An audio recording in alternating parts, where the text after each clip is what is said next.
Seated. Thank you, honorable members, for that brief suspension. Does any other member wish to speak? Will the sergeant call the move of the motion, please?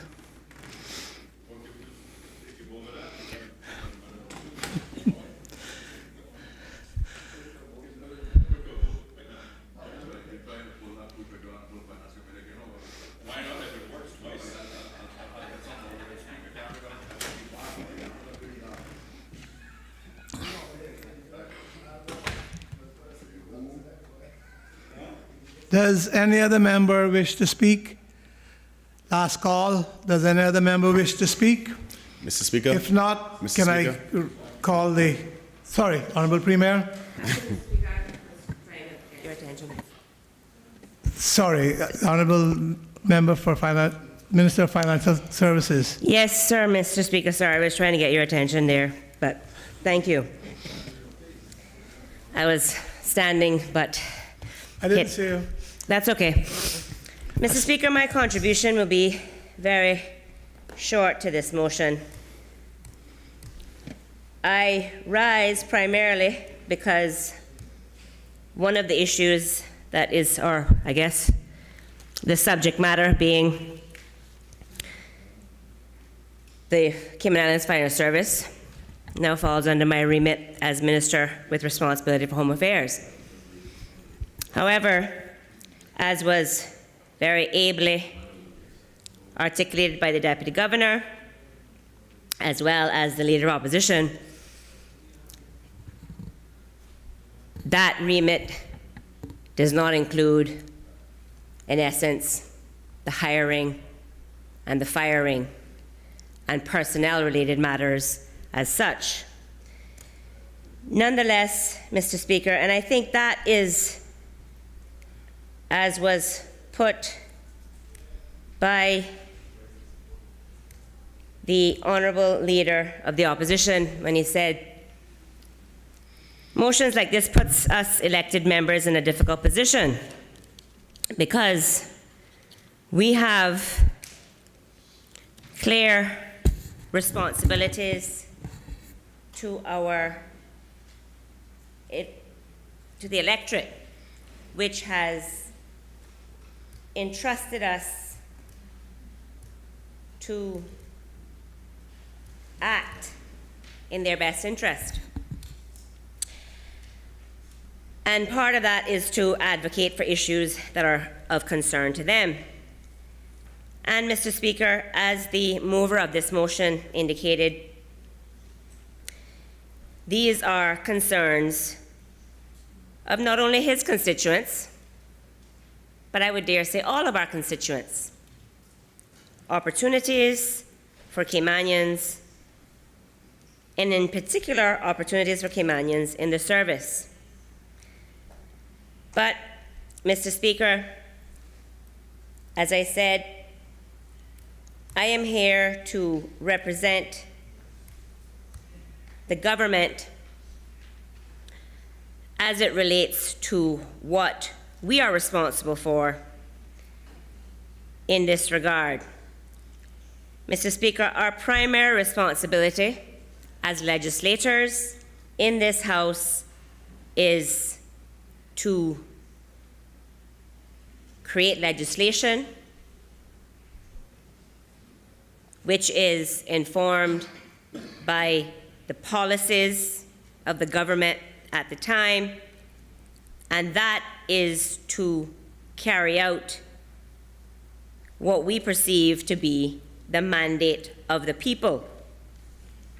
And we know that our people are concerned about their prospects for jobs and opportunities in their own countries.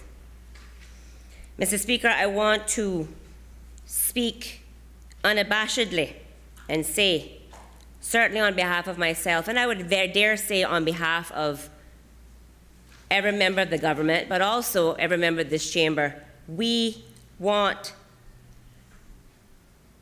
what is expected in any country, that you have the opportunity to succeed in whatever your chosen profession, as long as you're willing to put in the work and the commitment and the drive and the dedication needed in order to be successful. So the issue of succession planning is certainly something, as we've heard from the Honorable Deputy Governor, is a policy that they're putting forward from the civil service side. We as a government, we certainly support that. And on many occasions, Mr. Speaker, we support it in the most vociferous of manners in our discussions and deliberations within Cabinet. What we can do as elected representatives, and in particular as Cabinet and the government, as I said before, and this is for the benefit, not so much for the people in this chamber, because I think we all get it, but for the benefit of the listening public. We can't hire, we can't fire, we cannot encroach on the clear constitutional carve-out that is enshrined with respect to the responsibility of the governor, and by virtue as it is delegated to the deputy governor. And that is dealing with matters of the individual hires within the service. But what we can do is put priorities based on what our policy priorities are as reflected in the budget. So what we do and what we have done, and Mr. Speaker, to address one of the concerns specifically addressed by the mover of this motion, when he said we need to put emphasis and resource in training our people to ensure that we're doing more than talking the talk about wanting to ensure the success of our people. Mr. Speaker, I want the record to reflect that certainly with respect to the fire service,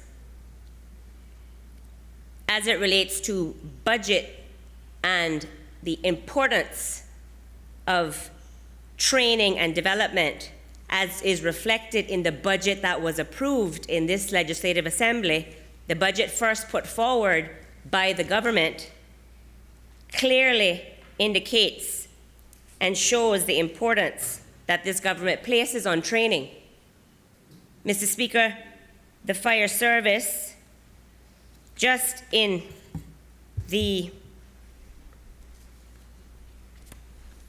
as a comparison of the annual budget allocated to training, and that's just the one line item related to training, and I'm sure there may be other training aspects within and embedded in the other line items, but in the particular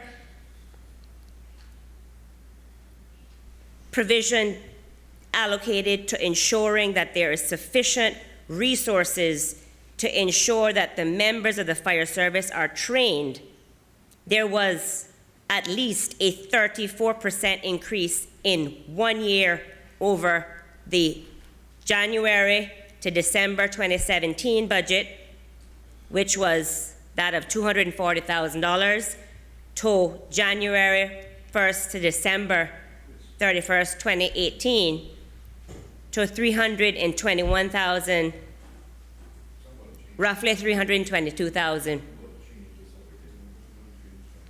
So, Mr. Speaker, again, this represents at least a 34%, 34 to 35%, if you round up or round down, increase in 1 year alone. So we are not just talking about doing what we can as the elected government to support the training and development of our fire service with the expectation that we will have competent, qualified, and sufficiently trained officers who will then take on the role at the highest levels. That is the expectation that has been expressed directly to my chief officer in terms of what the government expects. The budget has been approved. We have fought for the increase in the budget.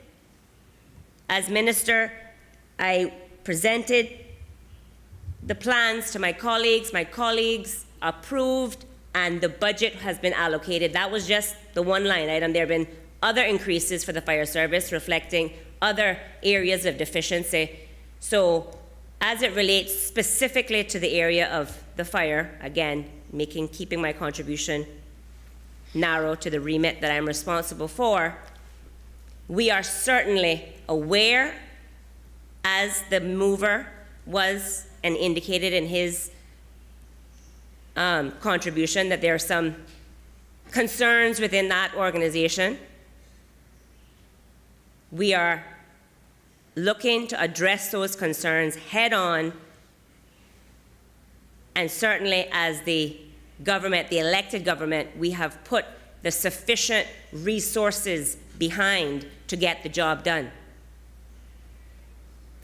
And I can say to this House, and anybody who knows me in this House or outside this House knows, that I will certainly do all that I can to push to see that the plans that have been put in place to deal with these deficiencies that we have highlighted as being areas for improvement actually happen. Because as I said very clearly to my team, I do not like going to bat. I do not like having to stand my ground and for what I feel are the budgetary needs based on what you've expressed to me, to turn around and see that things have not been delivered. But there is that quandary in terms of the roles and responsibilities. So my responsibility as minister was to ensure we got the funds. The government's responsibility was to support that, which they did, which we've done, which we have.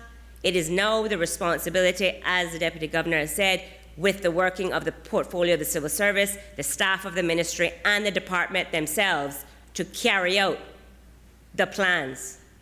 And as much as possible, I will ensure that I continue to do what I can to see that those plans are carried out to the extent, and as it relates to support from us from a budgetary perspective, I've indicated, as I've done and delivered already in this budget, I will continue to do so for going forward, as long as we continue to work in partnership, because this issue that is being raised here is an issue that requires a partnership as it relates to government putting the money behind to fund, to support succession planning, training, which we've done.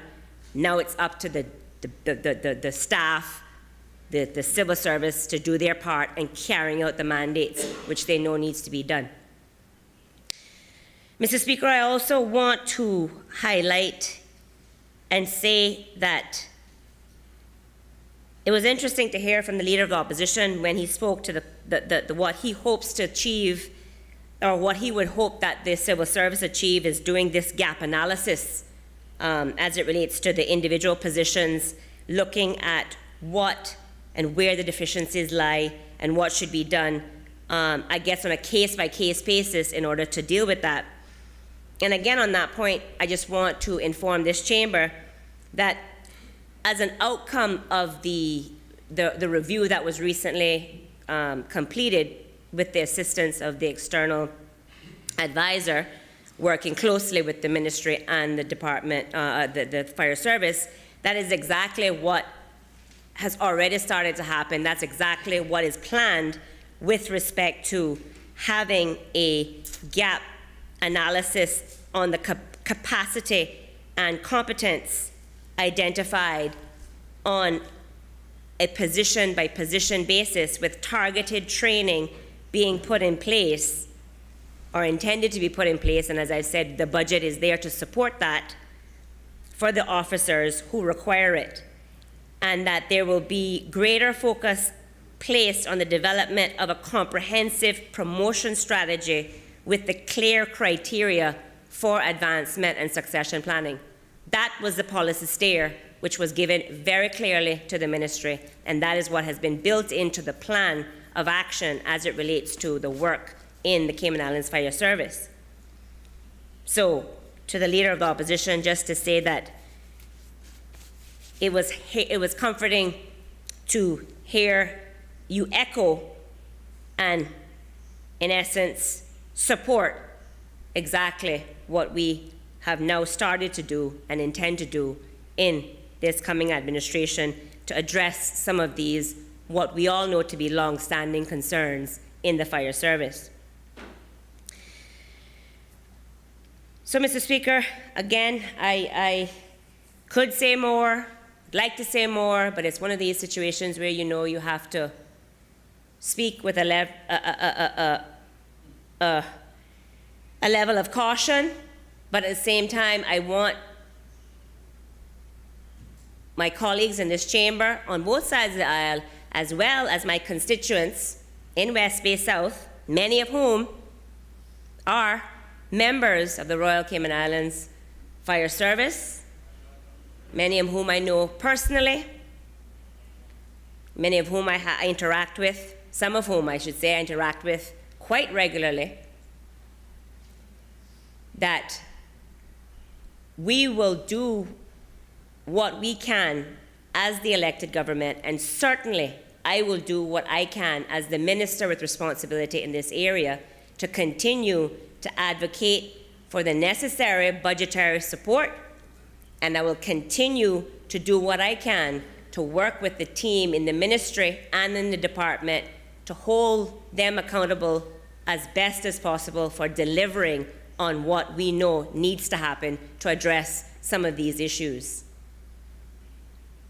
The fact is, I agree with what has been articulated here before.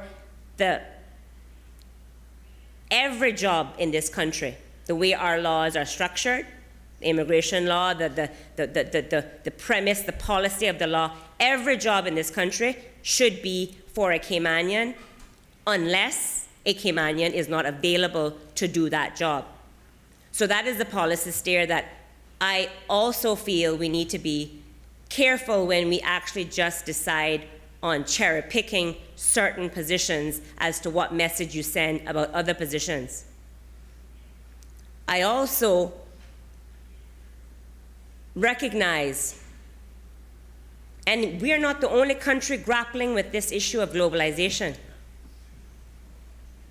And as an economy, we are probably more susceptible to, shall I say, the opportunities as well as the threats of globalization, the way our economy is structured, our primary industries are unique in many respects, situation where we have more jobs than we have actual citizens of the country to fill in the labor force.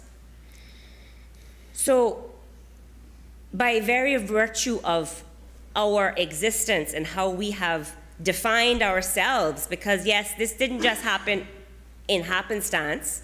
These decisions were taken strategically many years ago as it relates to how we were going to continue to develop as a country. We will always have to be able to compete internationally without leaving our shores. So we must always have a view that we want our people to be as successful as possible, and that drive and determination can never be quelled. And we have to be careful with respect to some of the policy decisions that we want to take, either in reaction to what we think are some injustices that may be done. And as we've heard today, the government recognizes that is why we have the Fair Employment Opportunities Commission. We recognize that these issues exist, but we cannot send a message, on the other hand, that says the only qualification that you need is to be Caymanian. And that is the danger, that when we have these discussions, we have to always think, all things being equal, the Caymanian must and should be given preference and first opportunity in our own country. But it's that all things being equal that is very important. We have to understand as Caymanians, we need to be as hungry as the rest of them. We need to be as motivated as the rest of them. We need to be as competent as the rest of them. And that requires a drive and a determination and a willingness to do what we need to do to succeed. And that threshold will differ depending on what position we are striving to achieve. So there isn't a bright line test as to what that would or should be for each position. But certainly, Mr. Speaker, as it relates to believing and supporting the principle of ensuring that Caymanians can achieve in our own country, absolutely. And as a government, we're doing what we can to ensure that.